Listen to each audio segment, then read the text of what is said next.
recorded, but it's happening as we speak, sort of thing, on YouTube. So just bear with me just to get this set up. Um, Redirecting you to YouTube. As we speak, sort of thing. So that's us on YouTube. That's us live on YouTube. I'll just close that down and let me come back to the meeting room and let me. So good afternoon, Christian. It is the afternoon. Thank you so much for joining me this afternoon. Could you want to start off just telling me a wee bit about yourself and who you are and what you do? Okay, thank you. Hi, Anne-Marie. Thank you very much for inviting me along here. So my name is Christian McNeill. I'm a coach, a consultant, a writer. I was a lawyer to trade for a long time, and I guess the main reason for me being a guest on your show is that I have a past history of alcoholism, and I've been sober for a long time. So that's it in a nutshell. And Good. I don't know where you would like to go from. Aye.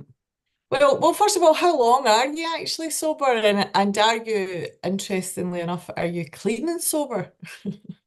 Well, yes, but it would, but I mean, drugs. Yes, I am clean and sober, but drugs are not particularly part of my story. So, whereas alcohol clearly was over 35 years, yeah, nearly 36 years. So I got sober in my 20s, yeah. And, at the time, until very shortly before that happened, I did not know I was an alcoholic. But with the benefit of hindsight, it is quite clear to me that I had been an alcoholic for about 10 years at that stage, at least. Yeah. And I did not know what the kind of markers of alcoholism were. It wasn't something I even thought about. Yet I have a family that have many alcoholics and people with other compulsive disorders. I have family members who've died of alcoholism. And yeah, not at that, well, not that I knew of at that stage, but it was rampant and I knew nothing about it. Yeah. So I'm very keen on helping other people who have this issue, and I'm also keen in just on just raising awareness. It seems to me really ironic that I was about to Google and then I realized we'd run out of time. But I was about to Google where does Scotland lie in the world table of alcoholism, and you'll probably know all about that already. But I know it's way up there, and yet we are, I think, as a nation, extraordinarily ignorant of what alcoholism is, what it looks like, how it affects ordinary people, and what recovery offers, and so I'm very interested in all of that. Yeah, no, absolutely. And I think some of the questions maybe that we're going to talk about today will shine a bit of a light on that. So, this whole question about who is or what is an addict, what is addiction, how does addiction manifest in terms of loss of control and progression and denial, and how important is abstinence for someone's recovery? Maybe if you want to talk a wee bit about that, are those types of or just in your experience, what does addiction mean to you? Yeah. Well, obviously anyone can look up what, different questionnaires online, and often they'll have 10 to 20 questions and say if you have three or five of these categories, you're probably in the problem area. But it seems to me that there are certain markers that are really the most important ones. And I think probably the most important one of all to me is loss of control. And what I mean by that is it's kind of twofold. It's that idea of you have a drink or two, perhaps in the nicest of situations, drinks with people after work, a party, a celebration. But after one or two drinks, you just can't stop. I mean, it's and what's even more puzzling is it's not always like that. Not necessarily every single time. Sometimes you can get away with the social drink, behaving normally, but often it ends in kind of drunken chaos. And that to me is that the sort of loss of control. And some people have that from the get-go, the very first time they take a drink. That was not my story. I remember it happening to me when I was about 18 and I was at a party and I realized it had happened. I was much drunker than I'd intended to get. And I knew that it wasn't that something had shifted. Again, it's with the benefit of hindsight, I see the significance of that. I wasn't worried about it at all at the time. I thought maybe this is just something that happens, this is, and then after that, every time I drank, it was a kind of Russian roulette. You didn't know what would happen. And it wasn't always terrible, but sometimes it was. And the other aspect to me of loss of control is the inability to stay stopped. So often after, a big drinking session, wherever or what that had been or whatever that had consisted of, the kind of morning after remorse. Sometimes the remorse is really disproportionate to anything you've actually done, but the morning after remorse and a resolution, I won't drink again, or I'm only going to drink at weekends, or I'm only going to drink, white wine, whatever it is, some kind of resolution, which just dissolves. I mean, it might dissolve. I mean, in my case, towards the end, I would wake up with that resolution every morning. And this was when I began to suspect that I might have a problem. This is just the final few months of my drinking. And by lunchtime, I'd be in the pub. I just somehow I can't quite explain. It was like I was a different person from the person that made the resolution. I mean, clearly I wasn't, but it felt like that. The resolution just didn't exist in my consciousness anymore, and I was off and running again. So I think so it's that inability to stay off it, or or to stick to any plan of moderation is, to my mind, another marker of addiction. Now, many people never realize they've got that going on because they never attempt to stop it. They're just sort of toppers up, and it's just, and people can kind of live and die with this issue without having realized they've got it. And the cause of death on the death certificate isn't necessarily something like acute alcohol poison or even alcoholism in any form, but it's definitely the thing that has massively contributed to an early death. So that denial that you're speaking to there, it seems to be very much not just in the psyche of the person who's suffering or the alcoholic, but also in the culture. So, like, do you think there's something about a sort of collective denial? Yeah, I think that's definitely the case. I mean, and just, I mean, I'm sure you've probably covered this in other conversations, but just to be clear, denial isn't lying. It's not, it's not, I mean, you literally do not know. My first um sort of encounter with denial, if you like, was in the last couple of years of my drinking. I think life was getting more and more chaotic. Now, on the one hand, life was still okay. I was still working as a lawyer. I was turning up for work and I was able to deal with all of that. But emotionally, in terms of relationships and in terms of everything else, it was chaotic.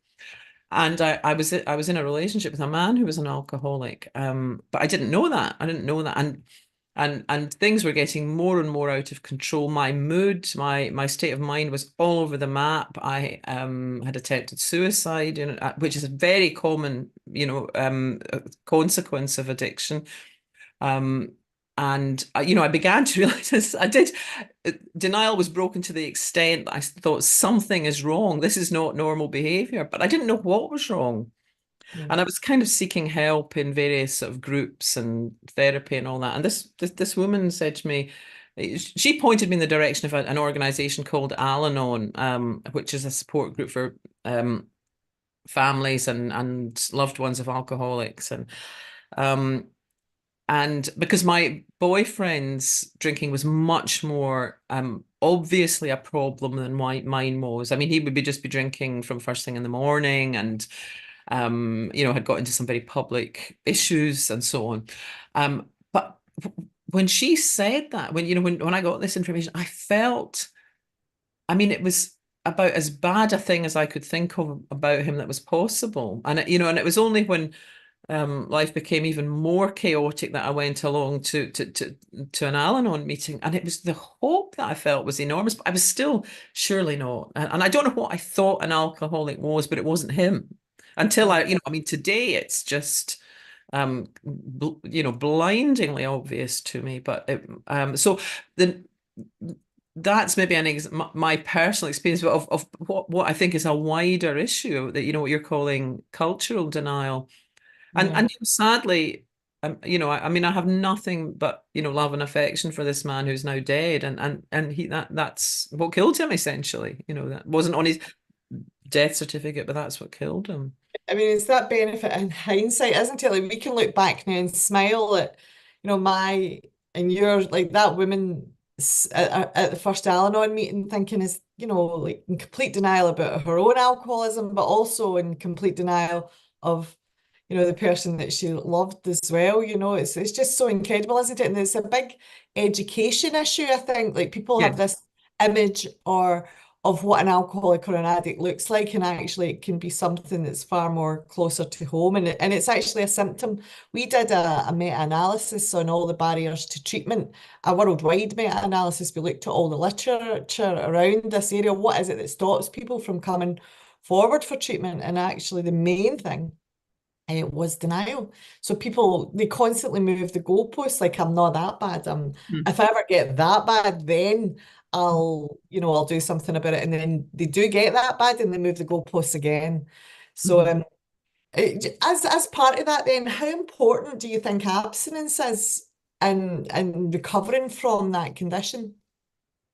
Um, I personally think that for almost everybody, abstinence is the only solution. I mean, I so didn't want that to be the case as it began to dawn on me, in the year or so or whatever it was after I'd gone to Al-Anon, my own had loss of control and compulsion became more and more obvious, and I so didn't want to be absent. I so didn't want to be the weirdo that didn't drink. And yet what I've come to see, and I had a moment of clarity for myself around this, is that there just is no there seems to be that there is just no option.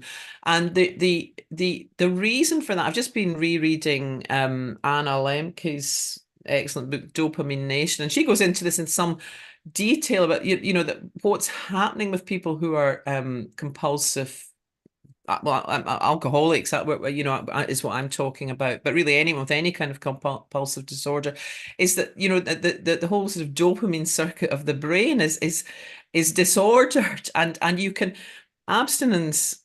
Once you're absent, there's a certain amount of recovery that occurs within the brain, but lots of experiments have been done where people have been absent for a long while, and then their substance or behavior has been reintroduced, and they're kind of off and running again. Yeah. And I heard that once I got into recovery. I heard that story. I don't know. I didn't. I probably believed it, but I possibly had my doubts.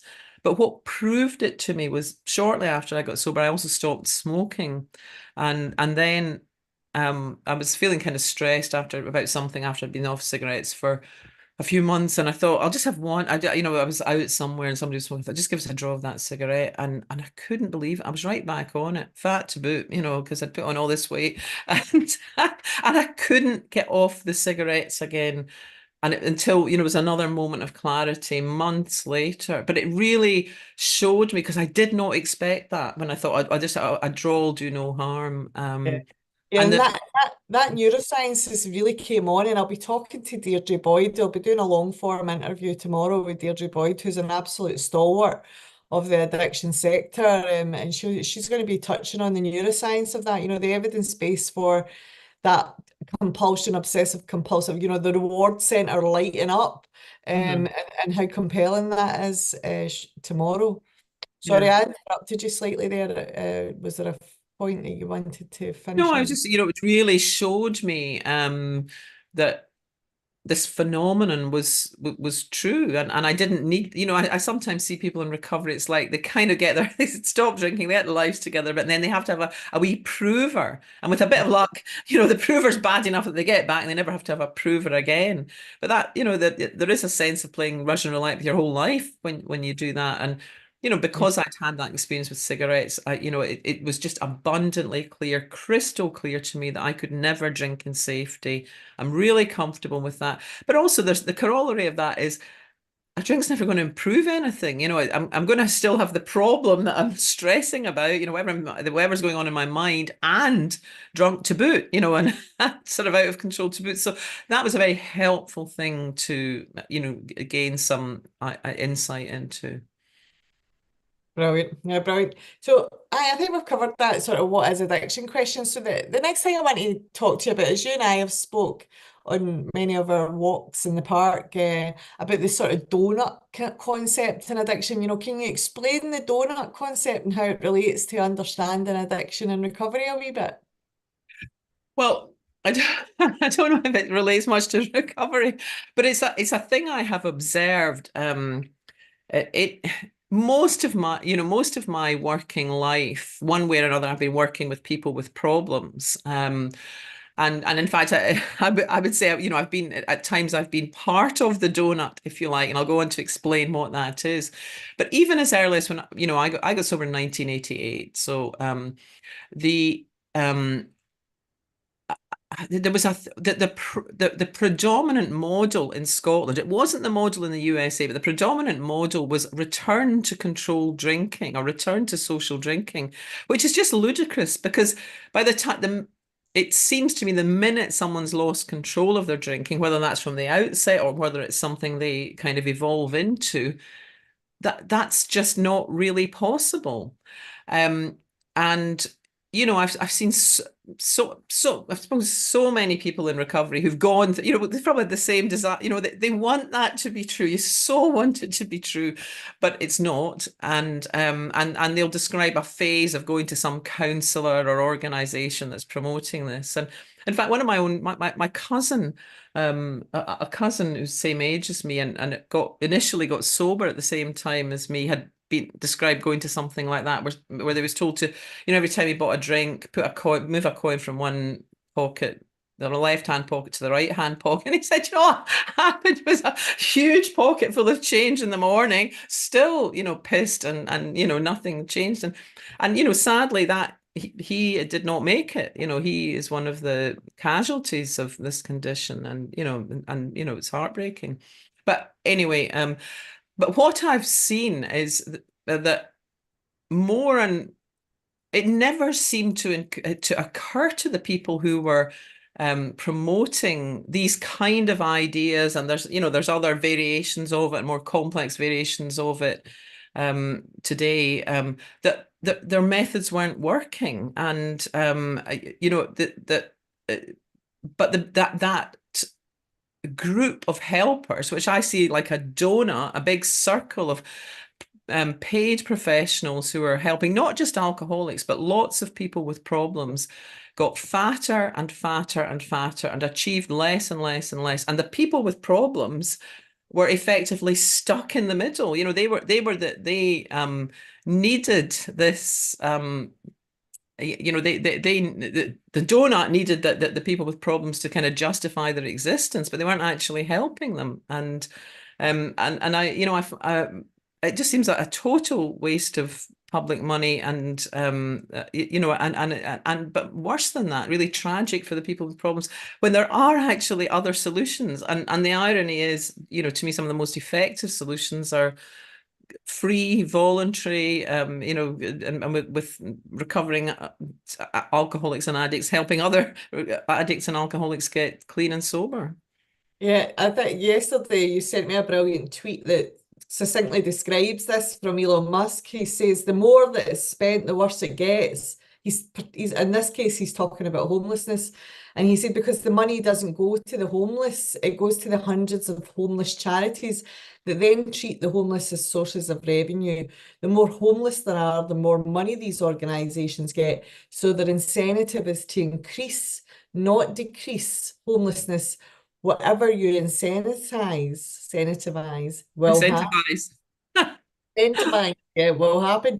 And then you sent me just an absolutely brilliant tweet from Constantine Cresson, who names the phenomenon, and he calls it, it's known as the Cobra effect, which was essentially in colonial India under British rule. The city in Delhi had a problem with cobras, and to control the cobra population, the government offered a bounty for every dead cobra. So, of course, what happened was people started breeding cobras, not to kill them, but well, to kill them in order to get the money for the bounty. And this turned into a small scale cobra farming operation.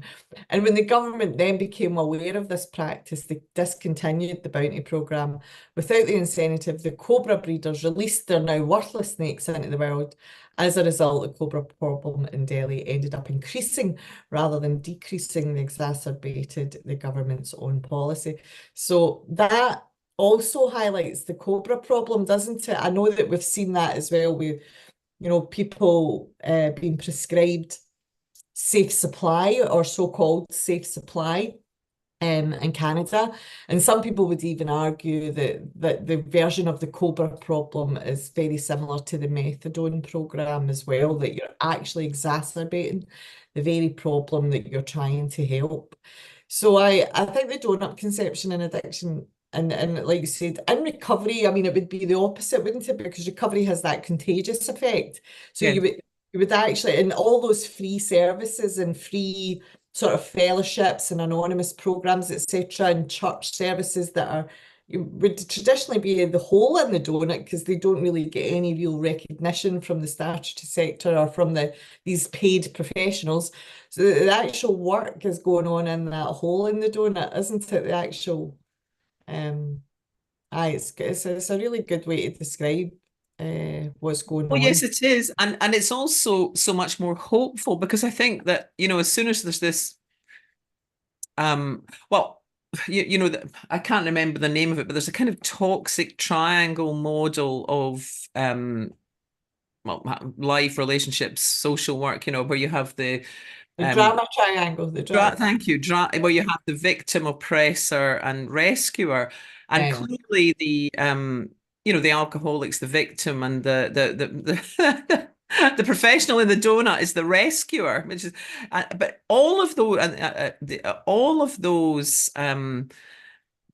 parts are really toxic, and they're they're diminishing of the people involved, and the model that really works, as I see it in terms of recovery, is kind of just, there's an acceptance that we're all the same, and it is possible to have this condition, addiction, where you have an abnormal reaction to your drug of choice, um, but that doesn't mean you're broken. It just means this thing that is going on, of which you've been ignorant, and there is recovery, and there's a sort of equality of recovering alcoholics or addicts helping people get into recovery, and that we're all equal of finding our wholeness, that was actually there all the time, but was covered up by this compulsion to look outside oneself for the answer, to find, a false belief that somehow peace of mind or contentment or whatever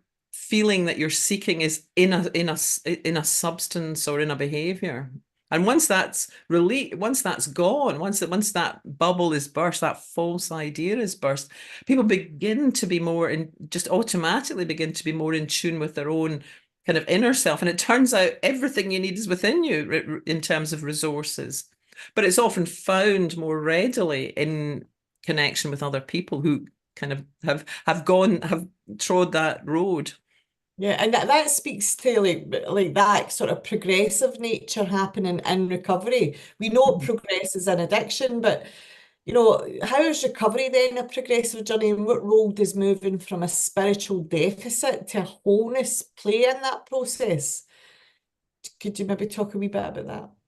Well, sure, but perhaps at the risk of sounding like an egotistical maniac, no, perhaps, if I just illustrate with my own story, because that's what I know best. I'm not making presumptions about other people, but I really had, no sense of a spiritual life, and spirituality is a very odd word because it can imply all sorts of, nonsense or some very important things. But what I mean by it is that we genuinely have extraordinary resources within us that most people or many people just give a kind of lip service to, or just notice in a sort of transient way. So it's the capacity to be creative. And I'm not necessarily talking about, making a painting, but, it's to come up with fresh thinking, to see something very differently, to have a moment of insight or clarity.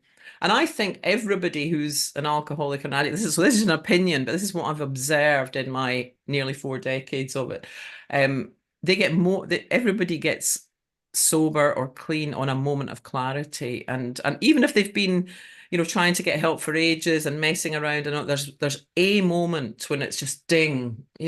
People do not get clean by cutting down from 10 pints to 9 pints or anything like that. There's a moment when things change, and that clarity brings with it the power to be abstinent, at least in the short term, and it can be built upon. So this capacity for insight, clarity, wisdom is all there, and everybody in life has experienced some of it, but we often really don't value it enough, and there's something important. So for me, living a spiritual life is as simple as just valuing that these invisible powers that we already have, these invisible capacities that are common to everybody, and just looking in that direction rather than looking at outside of myself for something to make me feel better. Yeah. So I had none. I really was not alive to. I was quite a creative person in the most, in the artistic sense, and I knew that I enjoyed that, and I had moments. I had had moments of insight that had changed direction, say about career, but it wasn't a cohesive whole. And what recovery has given me is and it's developed over time. It's progressive, as you say, Anne-Marie. But it's given me a sense of, gosh, what is within is extraordinary. And it's within, I know that it's within everybody. And it's not even something that you have to work at, but it's more a sense of being willing to allow the BS to dissolve, the false ideas to dissolve. And then what's within is revealed. And, and it's like everybody has a North Star within them, but we have to learn to tune into that and follow our own inner guidance. Yeah, and I think that can be a lifetime's journey for some people. I relate to that, very much so in the last few years. I've learned more and more to trust my own intuition. You know, there's been obviously, a lot of us come from quite traumatic backgrounds, and there's a long period of healing, and like a sense of brokenness was with me, not even uh a sense of fracturedness and like complete. In fact, I would have described myself as completely fragmented when I first came in to recovery. And there was a sense, I remember speaking to my first sponsor, who was a therapist, and saying to her, my main fear about going through this process with you, and for me, the process was the 12 steps, was that I am going to fall apart so bad because I've been putting on a face my whole life.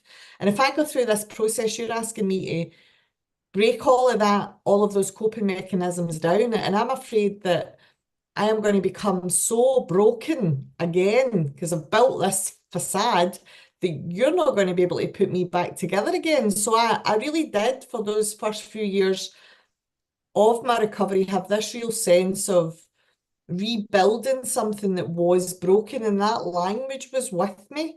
And there was a tremendous healing took place throughout that process. I did become connected, and infused with the human race, through my first, fourth, and fifth step. I'd never felt connected before in that way. I'd always felt very isolated and very alone, which I know is a common theme of addiction and people who have suffered from it as well. Like, they talk about that loneliness of separateness and isolation.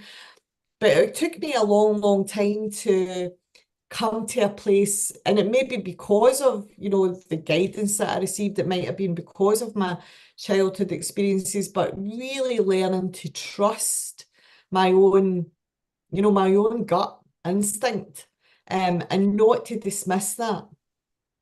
Yeah, but it's what's interesting to me, Anne Marie, and because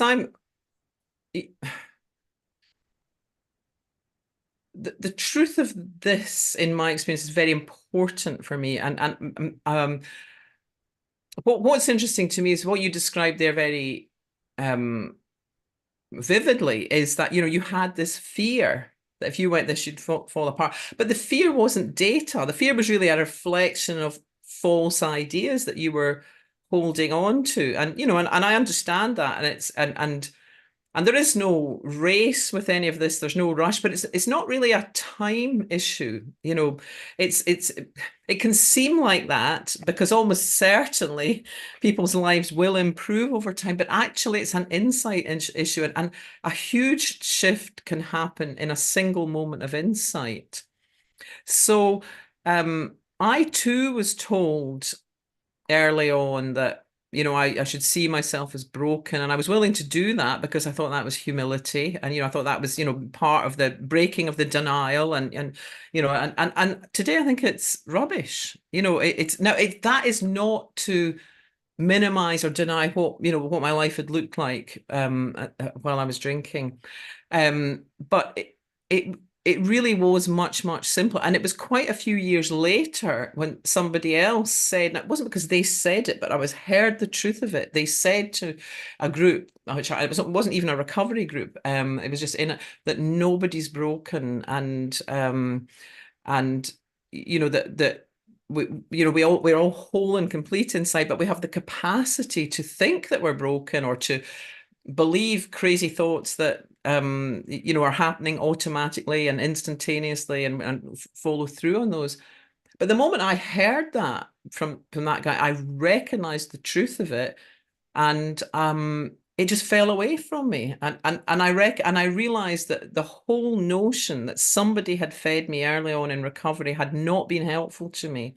And Yeah. one of my issues was a whole nother suite of beliefs of, my own worthlessness, and so on. And this had fed into that. So, I'm quite, one of my things, I think, is to help people see through the evidence of their own lives, and for what they know, that this wholeness is already there.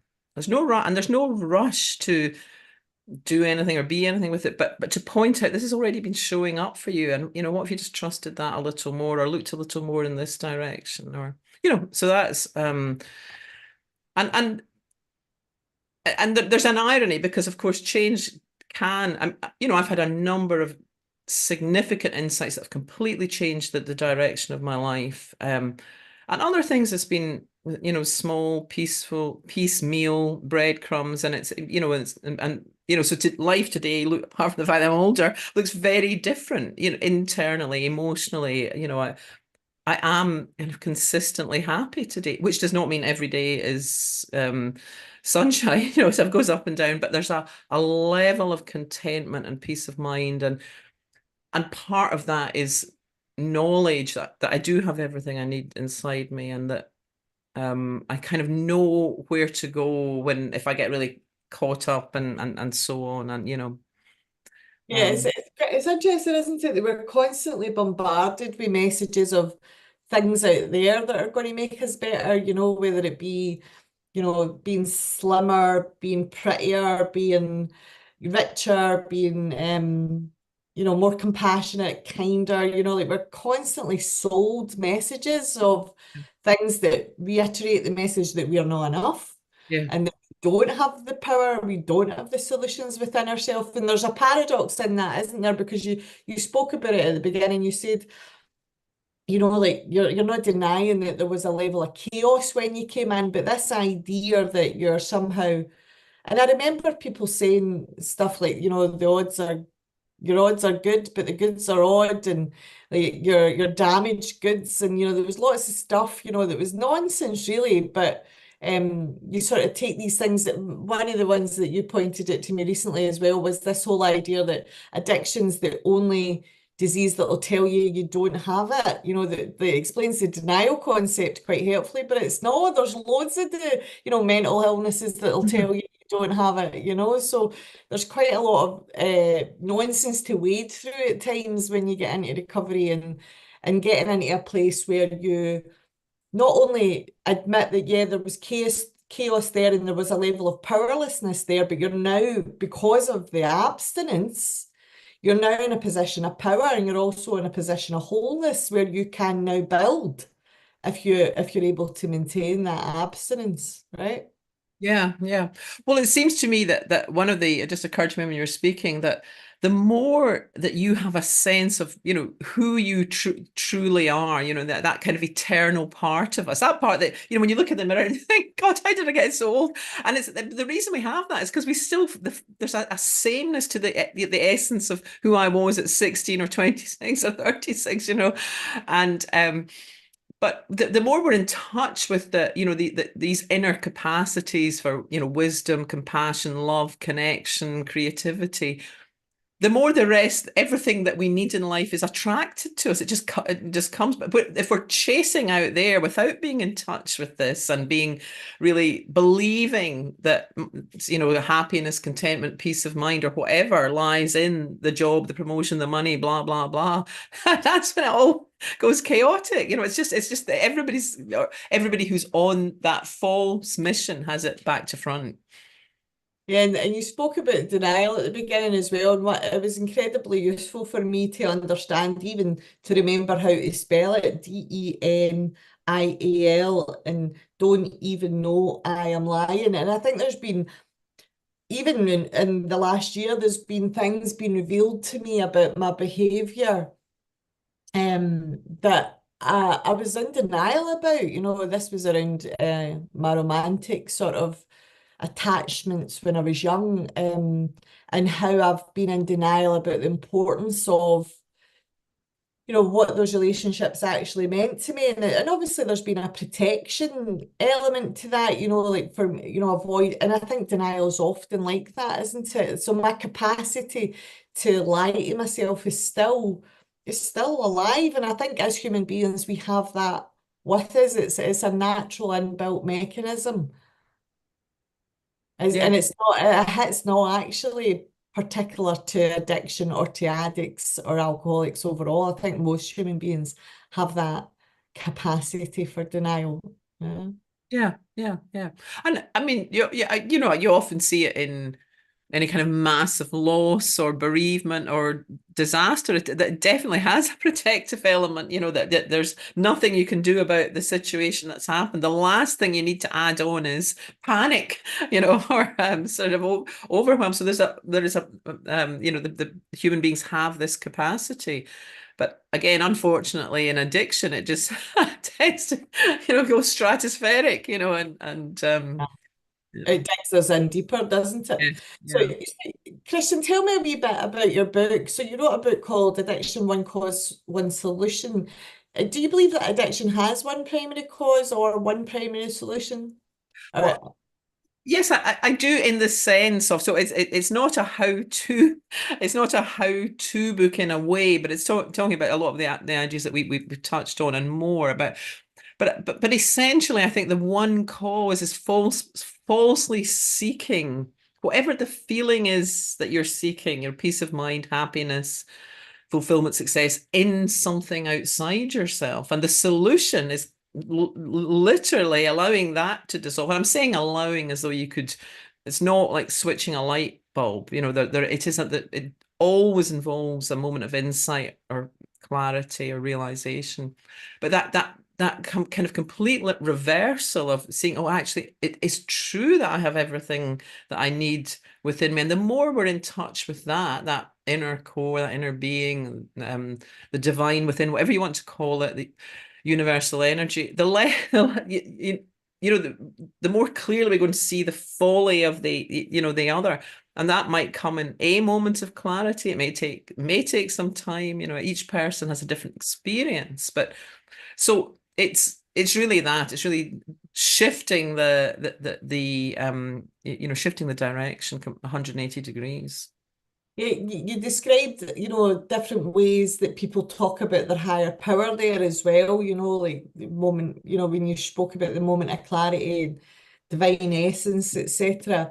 I know that Anna Lembach's book, Dopamine Nation, talks a wee bit about those kind of ideas, just from what I've heard. I haven't read the book, but how does Anna Lembach's work in the Dopamine Nation contribute to our understanding of addiction and the neurochemical aspects of it? Because I think like there is work around the chemical stuff that the God kind of question. I know that there's been research done around people who have had near-death experiences, and those sort of neurochemical synapses that are within the dopamine reward light up during that time. So I know that I'm giving you a really vague line here, maybe you could contribute and make some sense of it.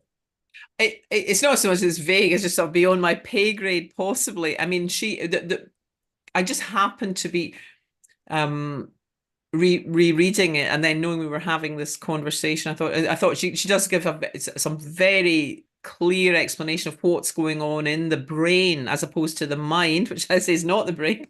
That when there is addiction present, and describes lots of different experiments and so on. She's also sneering, I think, about some of the things she says about people talking about true self and North Star and so on. I'm no, I just think that what I believe is that I mean, actually, the truth of it is that we're all quite astonishing. I mean, each of us is literally made of stardust. We grew, and these particles come together when we're conceived and develop and born and grow and throughout our lives. And so it's like the energy, but mostly it's energy. It's empty, it's not matter. And but part of what seems to be the case as throughout our life, and who knows about before or after, I certainly don't, but throughout our life, there is a spiritual core to us, and the anyone who claims to have a monopoly in that, or the understanding, and make one person right and another person wrong, is, in my view, arrogant and misguided. I don't think there's any language that can, appropriately get there. I'm not quite sure what Anna Lemke's thing is, and I try to refer people to her book, but I think it's that what is true and what people can see for themselves is they have had moments of insight. There have been moments of, duh, why didn't I think of that? That thing that was apparently right in front of me. I couldn't see it, now I can, and it's helpful. That everybody is creative. Everybody today has solved every problem that has faced them up until now. I mean, some of them might still be out there, but you know what I mean? We've got through it. We have these extraordinary capacities. You see people want to, I think our default state is one of peace and love and connection. And I would say that you see people go on holiday, and after maybe a day or two of letting go of the stress, for me, if assuming you enjoy holidays, people can become very peaceful and relaxed, and they easily connect to everybody around them. They're making friends with so and so from Blackpool, and and so on, and it's just effortless. And then they come home and they promise that they're going to keep in touch forever, and then they come home and all their day-to-day thinking and concerns and anxieties can come back, and they've no intention of ever what were we thinking. But the point is, when we drop our thinking and beliefs and ideas and conditioning, we are naturally, connecting and loving, and will help. People will go to extraordinary lengths to help someone else, and a stranger that they see in having an issue or whatever. And so, I'm more interested in the evidence of what we can see there, rather than trying to define it, because I think as soon as I'm doing that, it's I'm in trouble. And I also think that whatever that power is, it's pre-existing. Every baby that's going to be born from now on will have it. We know it's built in. And whatever it is, I think it's bigger than me. It literally is bigger than me, because if it wasn't bigger than me, it would die with me. And it's just that powers is going to be available to absolutely everybody who's here now and coming along. Yeah, it really is having like sort of faith and belief in yourself and your own innate ability to grow in the world. As you know, I'm a practicing Catholic, and it's really important to me to, call that power God. It's also important to me to like have the concept of being a facilitator or being a channel for that power helps me with, I hope it helps me stay quite humble, but it also helps me with the idea of like I don't have to do everything, like I don't have to be responsible for everything, and I don't have to have a set plan. I don't have to, have an ambition to do X, Y, and Z. If I stay open to whatever that power is, that channel, um, that I will be guided intuitively, and that power or that cosmos or that higher intelligence, that divine essence will make the path available to me, and it will feel, I will intuitively feel that I'm on the right path. And I've had many experiences like that, I've took leaps of faith, whether it be something as simple as this, doing a sort of series of conversations, um, where I thought, oh, that's a great idea, but then the fear kicks in, well, it could go really wrong, and people can misinterpret what you're trying to do or trying to say. And we know ourselves, how many times have we said things that have left our mouth and then hurt someone else's ears, and it's completely different from what we've actually said or meant. Yeah. So, but then when I'm in like doing this, having this conversation right now, it feels like this is exactly what I'm meant to be doing. It feels right. And again, it's listening to that intuitive, like creative idea, that when I have that idea, not to go with the fear of what if, just to see, well, to go with what if it's really helpful and really successful, and what if one person hears it and they hear something that maybe even you never heard during the conversation, but they heard something that has that moment of insight that makes that switch, that works for them. So I think that's a really obvious and easy example, that where different beliefs or different philosophies can mean the same thing. And like you said, I'm using a particular set of language here that I find helpful, Mhm. that Catholicism has given me, but or a set of ideas that Catholicism has given me, but it's universal. Yes. And it'll be described in a different way by another set of philosophies or religions or ideas, concepts. Yeah, and I think a kind of test, if you like, if you're on the right track, is that you can be really comfortable with your own one's own language, your own language for it, or your own sense of what the spiritual um power within is, and to be very comfortable with someone else describing theirs. You don't feel a need to no, no, no. There's Yeah, and yeah, and so I mean, I love having a kind of spiritual conversation, or a conversation about what people's spiritual understandings are and how it helps them, with anyone of any religion or none. I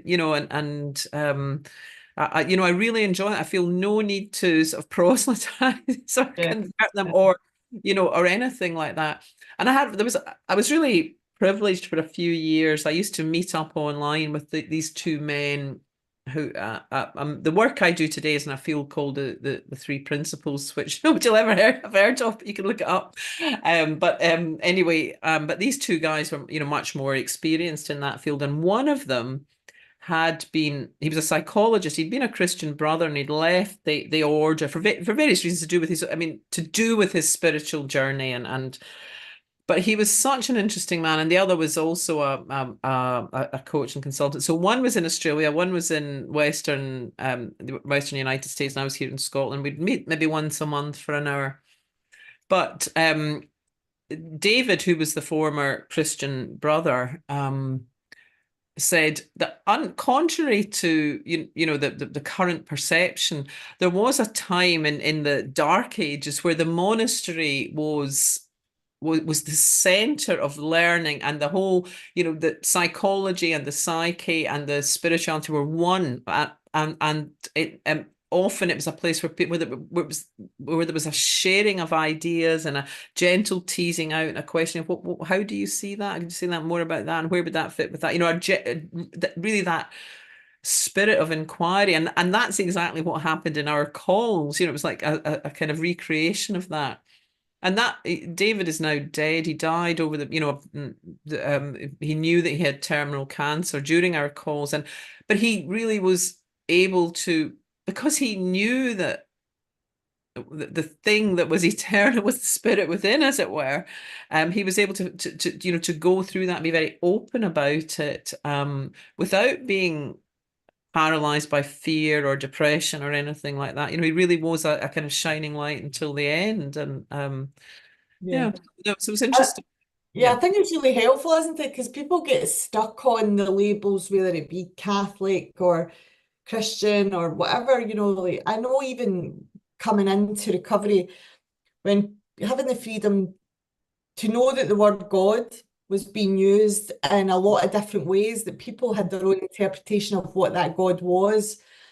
And it wasn't necessarily a religious God. And my own journey was, that I didn't start doing a deep dive with Catholicism until about 7 or 8 years ago, and more so in the last 5 years. But it was always a path that I had completely dismissed. But I had developed a kind of conscious reasoning and logic and belief around the idea of a God Mhm. without a script or a doctrine, and I still hold that incredibly valuable. I'm not saying that Catholicism, um, I'm completely, utterly surrendered and committed to that. I Mhm. am having a very rich experience with it in the teachings of Jesus Christ. More than what I could ever have understood, but with anything else that I've looked at.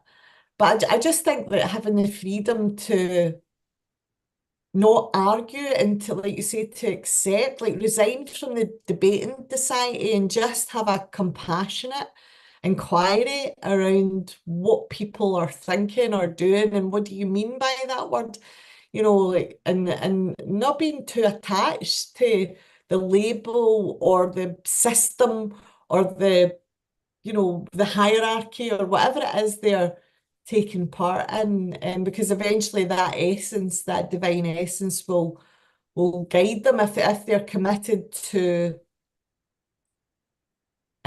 listening to it. It will guide them Mhm. to serve themselves and their communities. So I think that there's a lovely freedom comes with that, the 12 steps, that a lot of people who are critics of the 12-step movement, they don't really understand the liberation within that and the constant source of autonomy and independence that's promoted through that. They see it very much as being a doctrine, and Yes, it's yes. actually the opposite of Mhm. a doctrine. Yeah, no, no, for me, it's really about freedom. And within that, I'm, just personally, I really resist any idea to create new dogma. I mean, I think it's very human, and it's not to criticize people, but to stop, not to get into kind of chanting stock phrases. I'm really resistant to that. It's like, my commitment in recovery is to, just try to speak from the heart, from where I'm at today, that and really stray away from this. You've got to say this or that, and Yeah. um, We're coming up to an hour. I mean, I know that we spoke a wee bit about language there and the power of words as well. And I know when I first entered into this sector, when I started working in this sector, I was told, that I shouldn't use words like addict and alcoholic. They were incredibly stigmatizing. And sorry, I've just completely blown that out of the water. oh yeah, and I think there was a point where I was educated out of my instincts, Yes. and I think. in order to maybe, you know, be seen to be educated, I was willing to let go of these words that were very important to me, that were cultural references, particularly within the culture that I got well in. You know, there is no shame or stigma attached to being an alcoholic or an addict. And you know, in the circles that I thrive in, they're not, there's not even really any importance attached to the label at all. It's just, this is who I am, this is what I am, and I have to it's not like I have to, you know, wear that label consciously for the rest of my life. It's just that it describes perfectly, you know, and I think I've done a 180 on that now. You know, there's certain words like clean and sober, etc., were seen as being somehow disrespectful or, you know, just By the like, donut, you know. like So that. let's come up with some words that mean nothing and change those words every 5 minutes, so everyone's on the back foot always, and you know, it just adds to the confusion and also I think takes away the possibility, or you know, or reduces the possibility of what's on offer. yeah, and I think it muddies the water as well. I think it gives the opportunity, you know, that lack of definition. Like even with recovery over the last you know, decade or so, there's been certain organisations that have said, you know, that you're in recovery if you say you are. And I'm like, well, actually, you know, after like you know, 4 decades, 3 decades, I'm not sure that's true. You know, and it's a wee bit like you're a, you know, you're a woman if you say you are. You know, Mhm. like that's not true either. You know, Yeah, like. yes, So absolutely, it's yeah, the um it's just, it's that removal of common sense, because common sense, despite the term, is remarkably uncommon, but it is one of those capacities that is within us. And I think when people are really being honest, as opposed to trying to fit in with the tribe or say the right thing, they can spot it. They can, and it's got, you know, this is not common sense, it's BS, you know. yeah. And And those universal truths, you know, like people are all sort of very conceited, I think, about their truth, you know, but there are actually universal truths here, you know, that as a society we have certainly moved away from, you know, like there's, or we've been muddying the water around for, you know, the last, certainly more so than in the last 5 years than at any other time that I've ever witnessed or saw or even read about historically. So that's maybe a conversation for another day, though. If this series yeah. gets interesting. Is there anything else you want to contribute before we wrap up? Or anything else you think we haven't covered? No, I think we've it's been a great conversation, and thank you very much for the opportunity. Where can people get a hold of your book or find out about your coaching if they want to find Um, out more? my I don't know, is that back to front? I can Oh never no, tell. it looks fine. That's my book. It's on. You can get it on Amazon, or you can order it through a bookshop. And I have a website, christianmcneil.net. Oh no, sorry, is it christianmcneil.co.uk? I had to change my website because it got hacked. And if you look up Christian McNeill one word, it'll bring you up to my yeah, to my website, and that there's contact details on there, and there's some articles I've written and some information. There's lots of free resources on there. Brilliant, Christian. I saw that you had published something on LinkedIn the other day, so I know that you're on there as well. People Yes, I can am. Yeah. actually via there. Well, thank you so much. I really appreciate your time and you know, your vast experience and just sort of putting forward some of the ideas and concepts that have been helpful to you over your almost 4 decades of recovery, which is incredible. Some would even describe it as miraculous, you know. All right, Christian, thank you. Thank you so much, and God bless. Thank you, Anne Marie. Thank you.